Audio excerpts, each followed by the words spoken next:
Who has blued out the whole order of service? Is someone on the order of service now and highlighting the whole thing?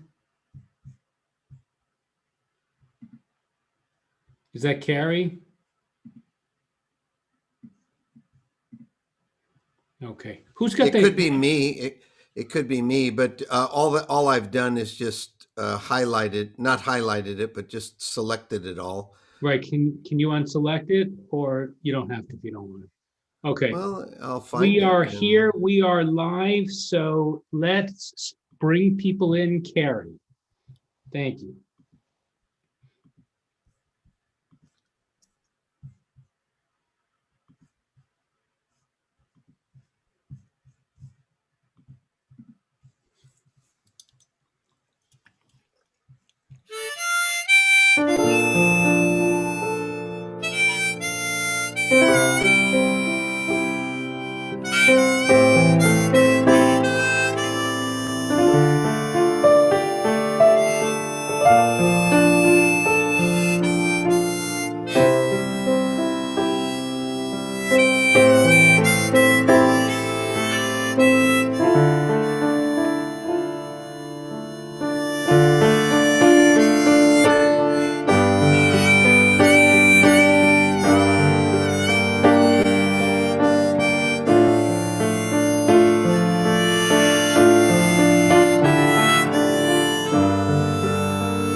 Shabbat Shalom. How's everybody tonight? Clean off my lips here. It's good to see everybody.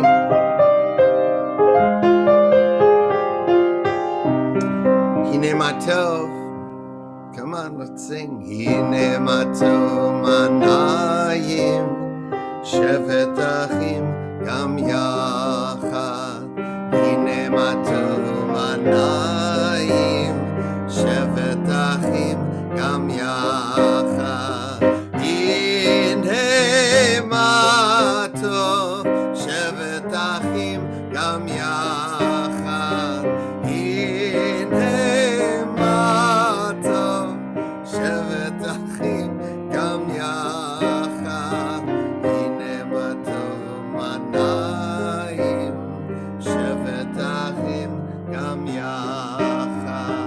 הנה מה טוב ומה נעים, שבת אחים גם יחד. הנה מה טוב ומה נעים, שבת אחים גם יחד. הנה מה טוב ומה נעים, שבת אחים גם יחד. הנה מה טוב והנה מה טוב, יאללה יאללה לה לה לה לה לה. הנה מה טוב והנה מה טוב, יאללה לה יאללה לה לה לה לה לה. הנה מה טוב ומה נעים, שבת אחים גם יחד. הנה מה טוב ומה נעים, שבת אחים, שבת אחים, that's right, גם יחד.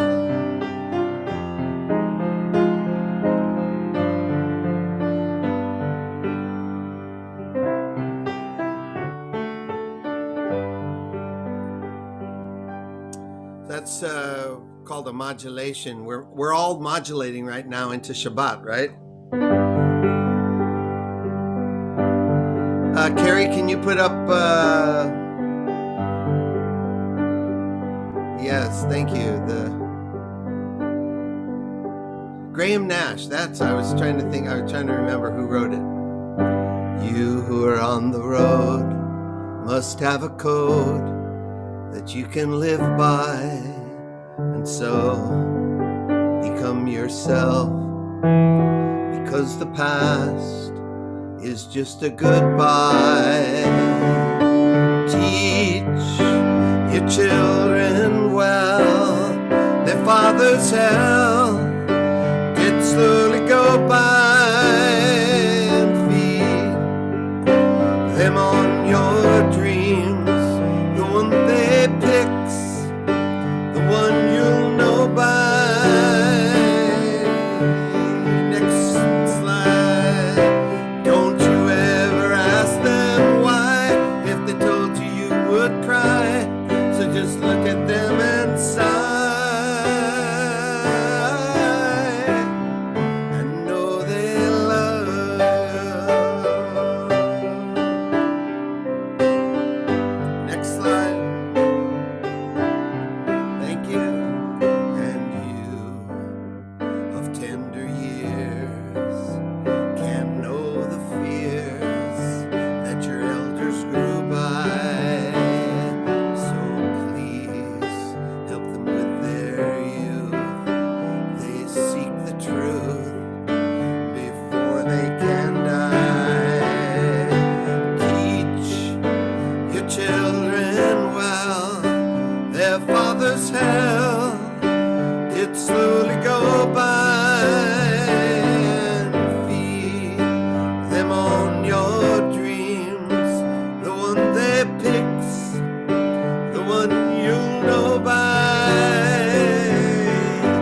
Don't you ever ask them why, they told you you would cry, so just look at them and sigh,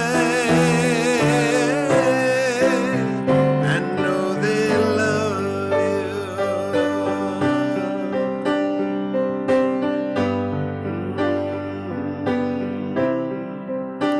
And know they love you.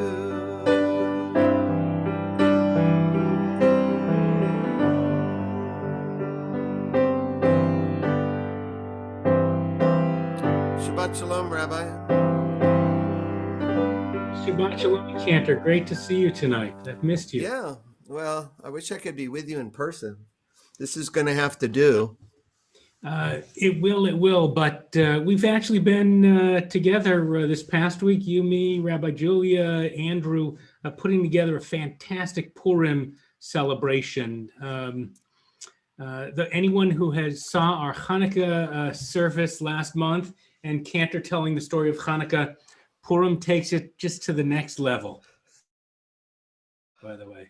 It's going to be Friday the 26th. I'm totally coming. So Friday the 26th, You're everyone's totally gonna, coming. You everyone's better going to, everyone, you're going to get an email on Sunday about it, and a second email to forward to your friends. I want you to spread it far and wide. Let's get all sorts of people to join us for Purim. Dress up, take a selfie, send that to me. There's prizes for the best Purim costume selfie next Friday night. But that's not why we're here. We are here tonight to celebrate Shabbat, to be together as a community. We have people from as far away as Germany in the other side of the country. We have other side of the world. Wait, whoa, okay. It's other side of the world. Yeah. Other side of the world. We have people on the other side of the country, some in from Florida and from we got people praying in from Hawaii. I noticed if you're here from a distance, let us know so we can particularly welcome you. Welcome to all of you here tonight. I want to tell you two special things we're going to do this Shabbos. First of all, at the end of services, we are going to do two things. One is there's going to be an opportunity for you to show your challahs. Now, we're really talking about your homemade challahs. And I've been making challahs. I got a great S-shaped Shabbat challah. So bring that at the end of services to show. Yes, is this going to be a continuing aspect of? Yeah, I think so. Because I didn't know about this, and we're gonna have to come up with some music for the parade of the challahs if we're gonna do this. Yeah, so we will have the parade of challahs. I like that better because challah porn just doesn't do it. So no. That's let's bleep that out. But Cantor Doug, so bring your challahs. If not this week, then next week. Cantor Doug has a special musical underpinning to it that's going to be great. And then right after we do that, those who would want to, we're going to have a breakout oneg. I'm going to put us into breakout groups for like 4 or 5 minutes to randomly to meet and say Shabbat Shalom to about 4 or 5 people. Then he can jump back in, and Cantor Doug and I will be here, and it'll be a great way of creating. Rabbi, you mentioned earlier people who are out of the area to mention where they're from. Where do they do that? They can do it in the chat on Zoom, or if they're on Facebook, just mention it there. I'm chatting people up while you're singing. You know, Rabbi, tomorrow we have a bar mitzvah, and we're going to have the grandfather of the bar mitzvah boy is in Ethiopia. This is going to be a first for us. So I know we have someone tonight from Germany, but tomorrow there'll be an uncle, an aunt, and a grandfather from Ethiopia. And we had people last week. That is awesome. And last week we had someone from Turkey, Jewish family that friends of ours who were there. Anyways, this should be a great time for us to welcome everybody in. I've got Shalom Aleichem teed up. You want to sing? Sure. Shalom Aleichem, Malachei Hasharet, Malachei Elyon, Mi Melech, Malachei Hamlachim, HaKadosh Baruch Hu, Boachem L'Shalom, Malachei HaShalom, Malachei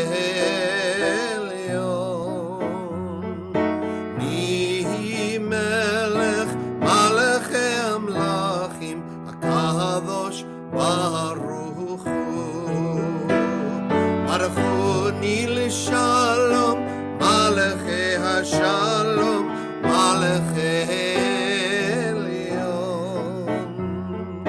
Mi Melech, Malachei Hamlachim, HaKadosh Baruch Hu,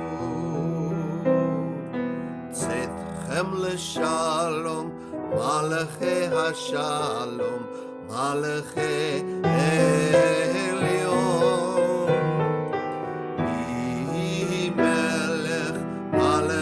Hamlachim HaKadosh Baruch Hu.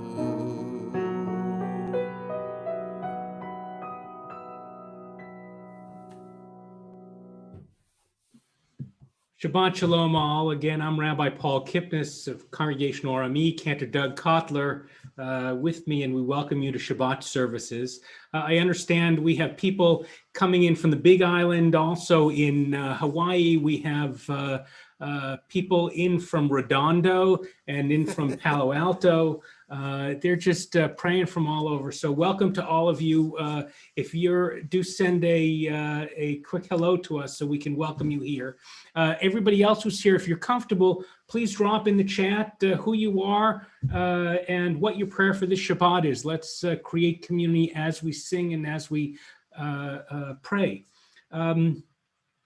This Shabbat is what we're calling Mosaic Shabbat. We used to call it Inclusion Shabbat, but who needs to be included? Because everybody belongs here. So Mosaic, we're all part of this beautiful mosaic of Shabbat. I'd like to introduce the chair of our committee that really is working to make sure that everybody feels welcome at Orami. It's Steve Kellerman, and I'm going to spotlight him and invite him to say a few words. Steve. Shabbat Shalom. We recognize that February is Black History Month. It's also Jewish Disability Awareness and Inclusion Month. You may not be aware of that. And the committee that I chair has put together a policy statement to reflect diversity, equity, and inclusion, oftentimes known as DEI. So this is a statement that we put together to represent Orami. Many organizations have such policy statements, and as a committee, we decided that we wanted to represent Congregation Orami with a statement of its own. So here it goes. In accordance with the teachings of Torah, Congregation Orami chooses not to stand idly by in approaching inclusion only as an action.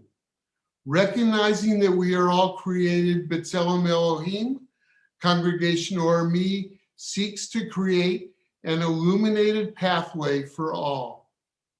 Everyone learns more about humanity when we embrace and value diversity and all abilities. We remove barriers and facilitate participation so that all individuals and families may be engaged, nurtured, and supported, allowing all voices to be valued equally. The committee I represent consists of Carrie Baker, Karen Darcy, and if you want to, you can all stand. Well, that may not work.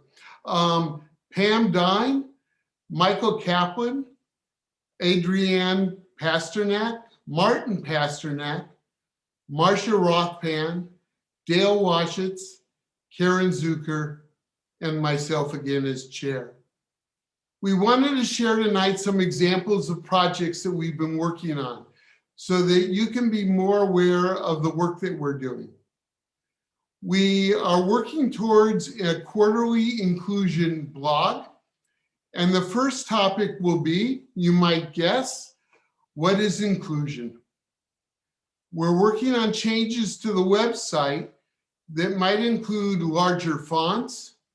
It might also include more family information in the partnership application. We're looking at creating training around inclusion, and you may in the future see physical changes at Temple when we reopen. We're looking at, for instance, a table that can be moved up and down depending on the height of the person and whether or not they're wheelchair bound. So you may see those changes.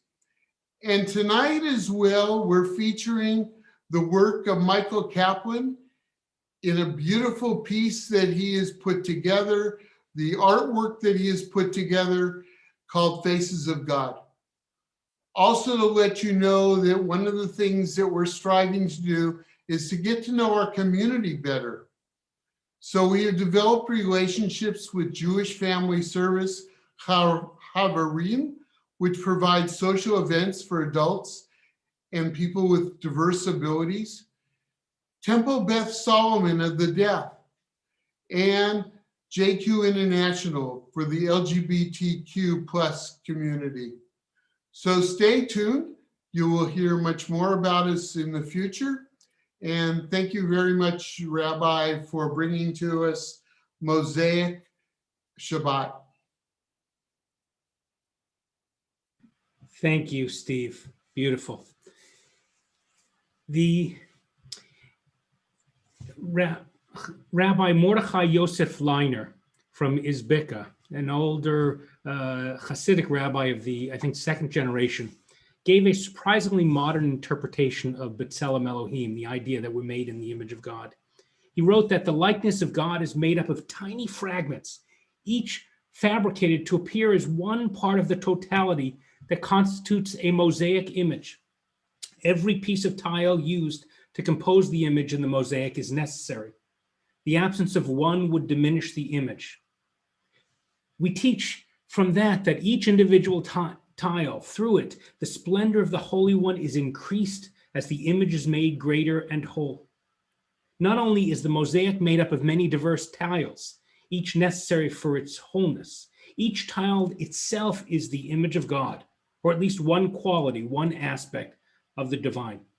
So each one of you and each Jew, no matter where they're from, what their background is, cultural, their self-awareness, their gender orientation, their physical abilities, their emotional intelligence, their family structure, or more. And every person all over the world is an important tile that is indispensable and valued. We celebrate that mosaic at Congregation Orami. Judaism celebrates that mosaic. And I'm counting on each of you, as we listen to our speakers tonight, to take in the uniqueness of each tile, its beauty, its shape, its unique elements, and recognize that we need to create the whole diversity of that mosaic within this congregation. It's not enough to think it. It's not enough to believe it. We need to open our eyes and welcome people in and bring people in to make this congregation the beauty that it is. And in that way, we will create a light of Orami that is powerful, that shines brightly, that will bring wholeness to us on this Shabbat and to even the Holy One. I'd like to invite now Jill and Eric and Ethan Epstein, there they are, coming in from, where are you, in Encino now? No, we're in Calabasas. Hidden Hills. In Calabasas. We're in a bubble with our bubble friends. Yep. Awesome. Well, welcome, welcome. Ethan, of course, grew up at this congregation, became a bar mitzvah. He's a staff member, has been at Camp Newman, and an important part of our congregation. And Jill and Eric, longtime congregants, we invite you to light candles and bring in Shabbat. All right.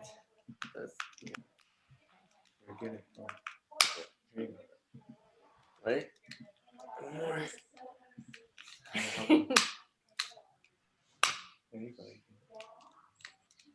Baruch atah Adonai Eloheinu melech haolam asher kiddushanu b'mitzvotav v'tzivanu l'fnei Shabbat.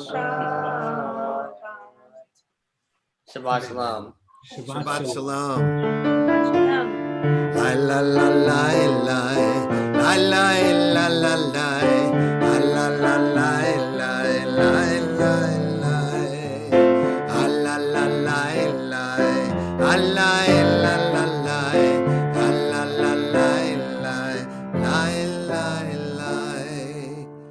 Baruch atah Adonai Eloheinu melech haolam asher kiddushanu b'mitzvotav v'tzivanu lehadlik ner v'tzivanu lehadlik ner v'tzivanu lehadlik ner shel Shabbat.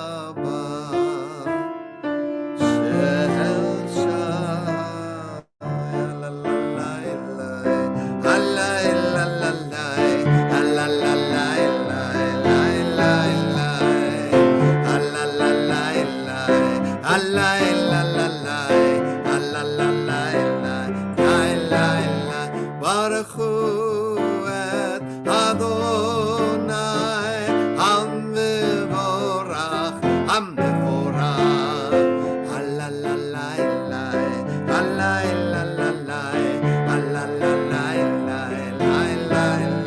Baruch Adonai Hamevorach Leolam Vaed Leolam Vaed Halalalai Halai Lalai Halalalai. Next page. Baruch Ata Adonai. Oh, I guess we're not doing that one. That's okay.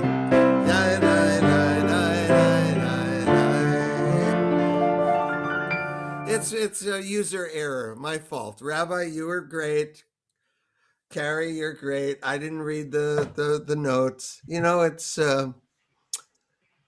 if I weren't Jewish, I would say mea culpa. But I am Jewish. I'm still going to say mea culpa. You don't even have to worry about it. This is a great thing. I wish there were more bar and bar mitzvah students on. They can see we make mistakes. Life goes on. But I wanted to be perfect tonight. You are perfect. You're perfect. I couldn't. I just feel so lost, Rabbi, and afraid. Come out of here. If you're lost, feel afraid, and you don't know what to say, then listen to our God. Is there a question on your mind? Is the answer hard to find? Then listen to our God. Listen with all your heart and soul, and with all your might. Write them and learn them and teach them well, every morning and night.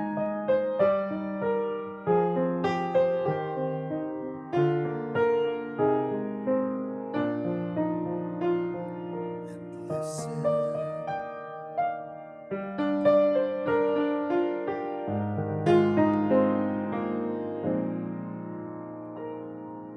Quiet yourself, there's nothing to say.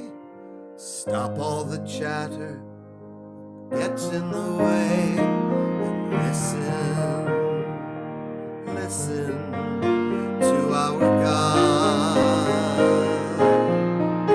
When the wind and the thunder finally disappear, there's still a voice that you can hear if you listen to our God. These are beautiful slides, Rabbi.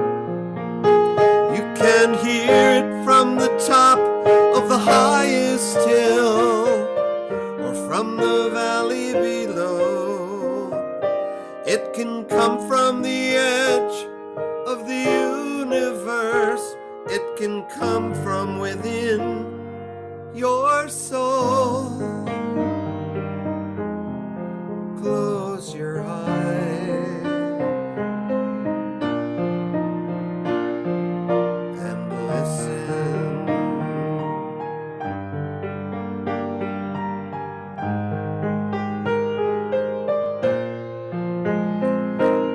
Shema Yisrael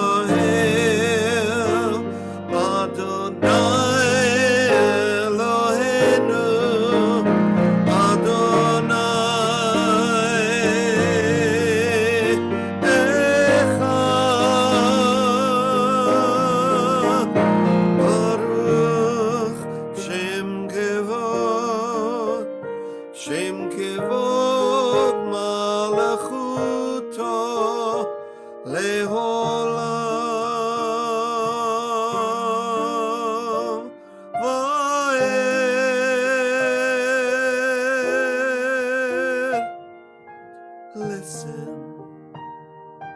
Listen to our God. Listen, listen to our God.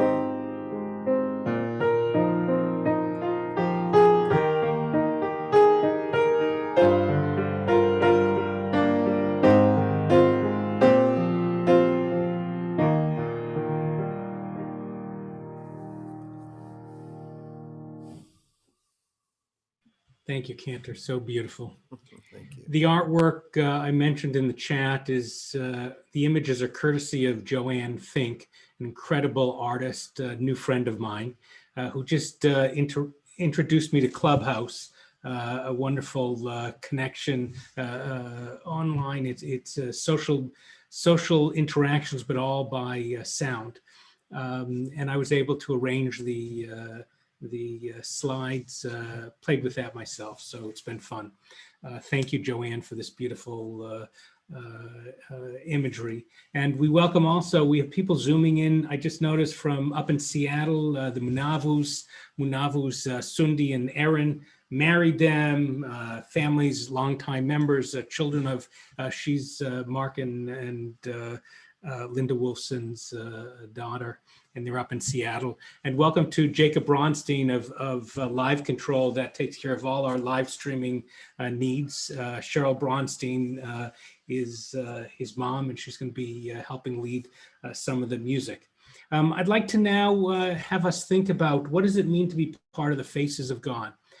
When we talk about Faces of God, don't think about skin color, don't think about eye shape, don't think about length, width, whatever.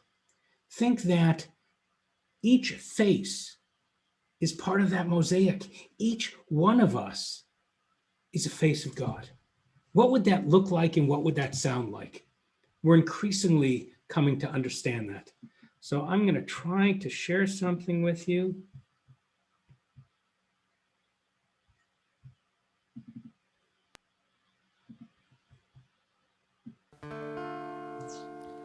And the stone that the builders rejected has become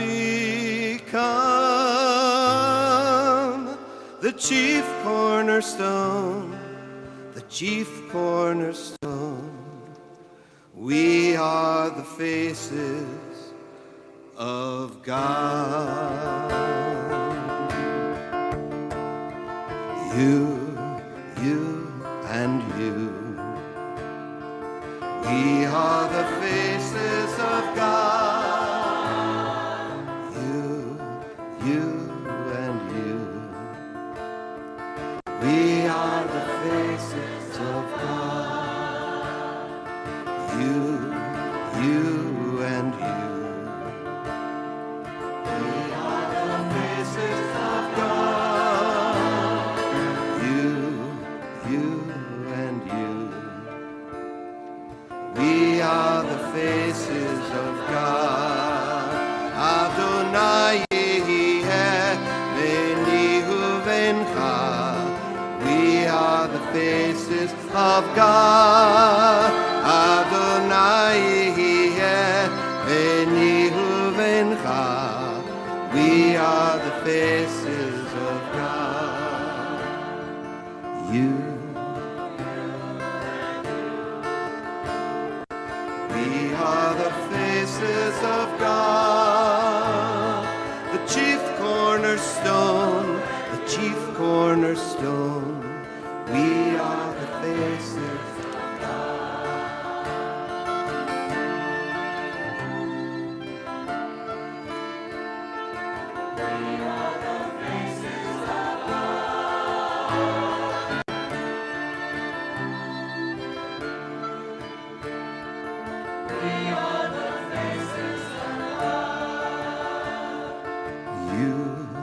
you and you.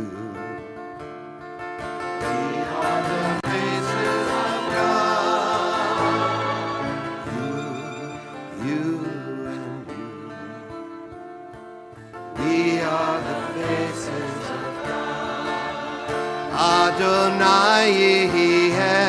Beni uvencha. We are the faces of God. Adonai beni uvencha. We are the faces of God. You, and you. We are the faces of God. You, and you. We are the faces of God. We are the faces of God. We are the faces, the beautiful faces. We are the faces of God. Faces of God. We are the faces of God.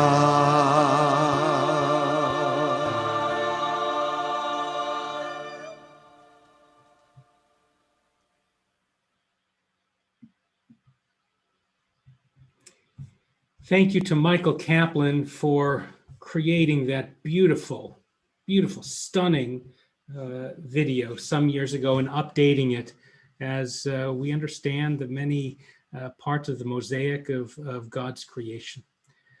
Each year throughout the year at different times, but particularly on this Mosaic Shabbat, we like to invite congregants to share their stories, their experiences, to teach us and push us. You know, I love Congregational RME. So many of you love Congregational RME. We have created a congregation, a community that has arms open wide. But the truth is, they're not as far open wide as we could be. And so it takes time to listen to people who love us and love this community, but can teach us, to push us to become the image of holiness that this Torah invites us to be.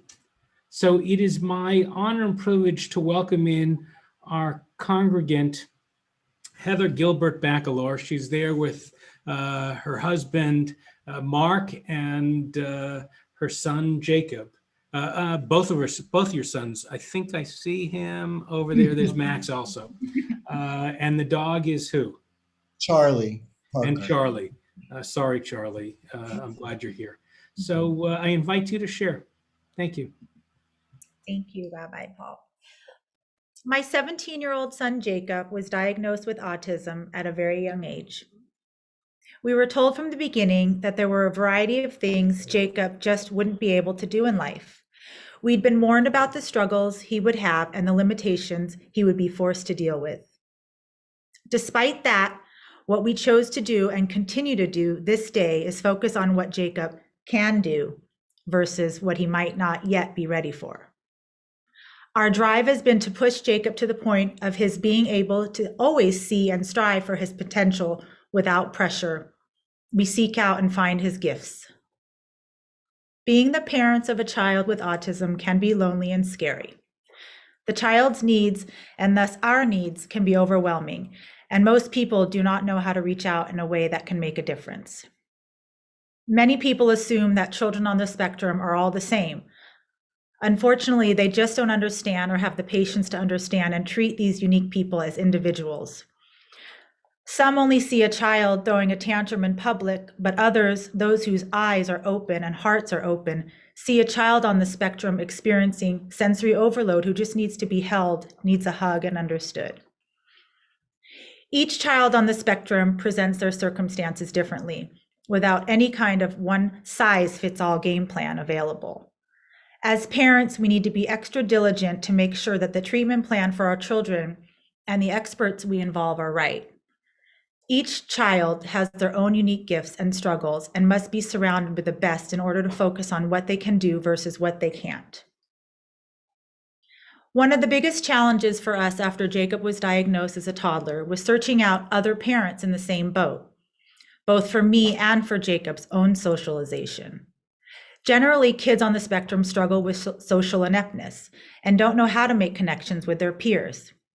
They'll often connect with their young therapists and early intervention specialists, but it's also important to encourage them to be more social with their peers. As Jacob grew up, we sought out opportunities for him to become more involved in social skills classes with children in similar circumstances. To this day, Jacob has the same group of best friends as when this journey began years ago. So, if you have a friend who parents a child with special needs, perhaps you might be a mitzvah hero by being able to listen and confide in them, especially if under these similar circumstances. It's also very helpful to share information and ideas to help connect them with others in the community going through the same challenges at an early age, while also making sure early intervention is put into place. Connecting with other parents help to ease the pain and stress of the unknown ahead. It takes a village to raise any child, especially those like Jacob. So be a mensch and be actively part of that village. Finding a community that gets it makes a huge difference. Congregation Ora Me has been that community for us. We searched high and low for a temple that would be the right fit for our unique family. Most just didn't get us, and eventually we feared that we would never find the right place. Then we happened to look at Ora Me. We walked in the door 6 years ago. Jacob walked right up to Rabbi Julia Weiss, who he'd never met before, and gave her a big hug. And much to our delight, Rabbi Julia smiled and hugged him right back. We knew at that moment that we had found our home. Since then, we have met so many wonderful people who are part of our greater Ora Me community. Being surrounded by Ora Me community, including by other families in similar circumstances, has provided us with connections that sustain us. We feel like we are part of a village, which makes finding our way through our unique puzzle much easier. We are discovering that with the right community, Jacob can reach great heights. Jacob's shining moment so far has been his bar mitzvah at Ora Me. It was a major hurdle and a huge challenge for him to prepare and to allow to him to shine on a special day. Through it all, Ora Me leaders Diane Townsend, Cantor Doug Cotler, Rabbi Paul Kipnes, and Rabbi Julia Weiss, and his teachers held his hand and guided him every step of the way. Rabbi Paul literally held Jacob's hand through his special day, because that helps Jacob remain calm and focused. And I'll never forget how Rabbi Paul embraced him at the bima in a way that exemplified Ora Me's care for and dedication to all of us. In Jacob's bar mitzvah speech, Jacob proclaimed, "Even with all I've been through, I've always been Jacob. There are many things about me that are unique and different from others. When people get to know me, they realize everyone has a little Jacob in them. We're all unique and different in some ways and very similar in many others." Now Jacob is a member of confirmation class, which he attends with our rabbis. He attends Lomti events, Hub 9 to 12, our team program, and feels at home at Ora Me. Ora Me is unique in that it supports and champions each other in other unique ways. Everyone does indeed have a little Jacob in them with unique needs and challenges, and Ora Me has a little of each of us within its greater community. Torah teaches that we are all created B'Tselem Elohim, in God's image. Our rabbis teach that every person is intrinsically valued, undeniably equal, and fully blessed. We are so blessed that we found Ora Me. Thank you for each and every hug.